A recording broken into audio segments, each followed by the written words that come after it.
Hey guys, this is Ryan with Momma on Mission. If you're new here, I am a Christ-following, book-loving wife and a homeschool mom to 3 boys.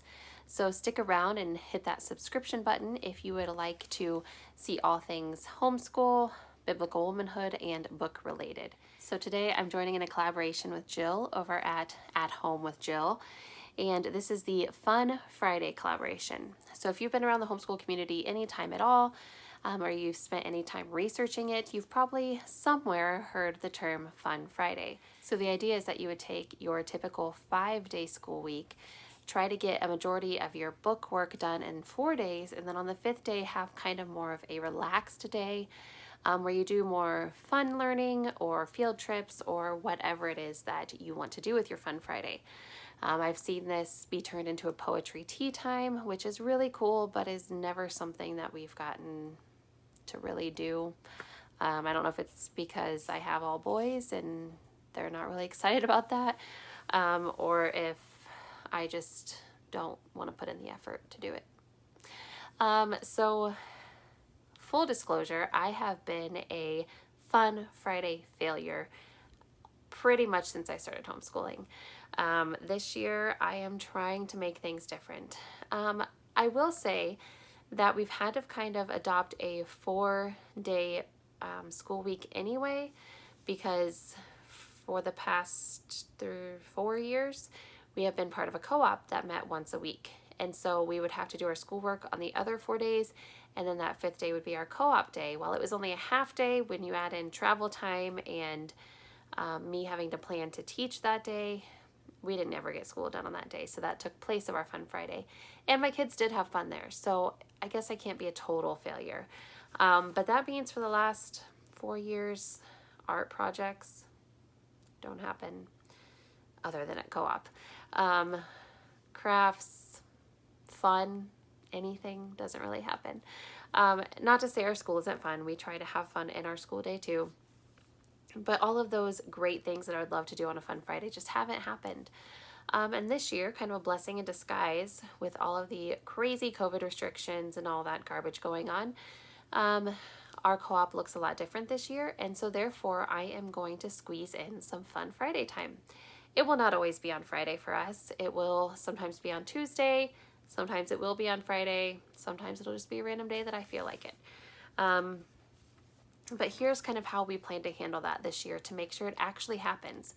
It will not be a weekly thing still. Unfortunately, we just can't figure out how to make that work without not having any co-op interaction, and I don't like that idea. So about once a month, our co-op will go on a field trip together. So while that will be a co-op day, it will be a field trip. So it'll be a Fun Friday on a Tuesday. And then 2 times a month, we will be meeting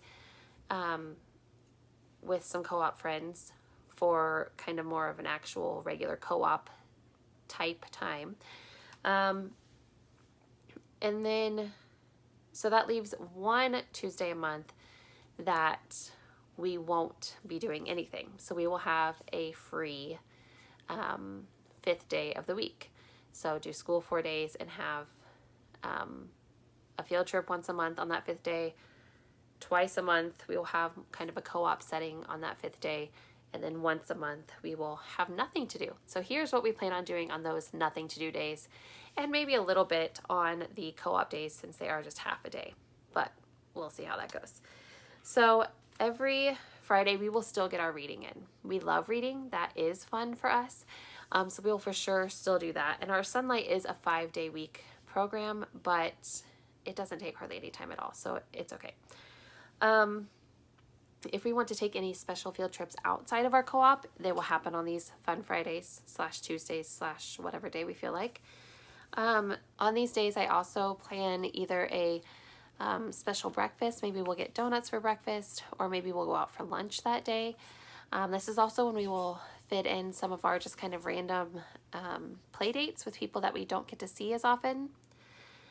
And then this is when we will try to stay learning based, but do those fun learning things that I don't like to do on a normal basis. So this is when we will throw in things like these random science kits. I don't know if you guys get these things. I love these type things, because my kids love them. Ugh, it's really big. But we have lots of different versions of these. And we pull these out during when we take a whole week off of school sometimes, or during the summer we will pull these out. But I want to kind of throw these into our weeks as well, when we have that extra day off. And I want them to still be learning but having fun. We will pull out those science kits. They love them. This will also be days that we get to craft. I like crafting. I don't like crafting with my children. And so I will allow that to happen. We'll look up stuff. Sometimes they just come to me with ideas like, hey, I saw this on TV, or I saw this, from one of my friends or whatever, and they'll tell me about it and we'll try to figure it out and do it. Sometimes I'll try to look up a craft that's kind of related to something they've been learning. This is also when we will pull out Art Hub for Kids. Like that. And we lined up the box with the bottom of his head, huh? Okay, now we're going to extend the top just a little further, come down. There's his nose. And I will actually sit down and draw or paint with them, whatever we're doing. This is when we will cook together.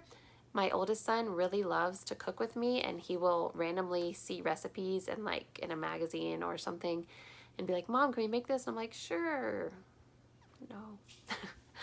But this is when we will try to squeeze that in. This is also when we will try to squeeze in some seasonal type stuff. So as it gets closer to fall, we'll go to the pumpkin patch, go see Christmas decorations or whatever. We might also pull in some like all day nature days. We love to go hiking. And so in the fall, that's a really great time to go because it's not blazing hot. But we also might pull in some documentaries, especially if they relate to something they've been learning. We will sit and watch a documentary in color. That's kind of one of our weird favorite things to do. We might play board games together. That is still a type of learning for us. And then one of my kids' favorite things to do is have kind of like a competition day. And so we will have Lego competitions where we have to build certain things. We will do like the 3 marker challenge. I'm sure you've seen that on YouTube before. There's just lots of little fun things like that they like to compete with. And so the whole point of Fun Fridays for me is to, yes, get in that stuff that we don't usually get to, that my kids really like to do and I don't really like to do. But it's also, I don't want to just waste the day. I don't want to say, oh, this is just a fun extra day off of school. Go play video games and I'll go do chores. As tempting as that is for me.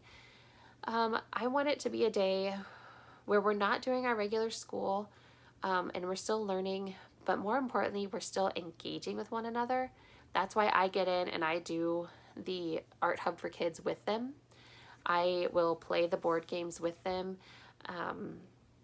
get in and cook with them, do the crafts, do the science, do all the things with them, instead of just using it as an extra day off for me to get stuff done. Because I'm a checklist person. I am motivated by accomplishing things. And so that is always my downfall, is that I want to get our schoolwork done and then let them go do their thing and I'm going to go do my checklist. And that's not good on our relationship. There's a time and a place for that, but I want to really get in and get to know my kids and love on my kids and fill up their love tanks doing the things that they really like to do.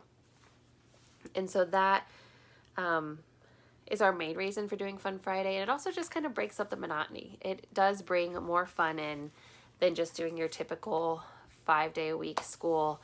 And it just brings in a little extra fun. So let me know down below what you do for Fun Friday, or if you even do Fun Friday. And make sure you check out Jill's channel down below, as well as a playlist. You can get lots of fun Friday ideas. And I will talk to you next time.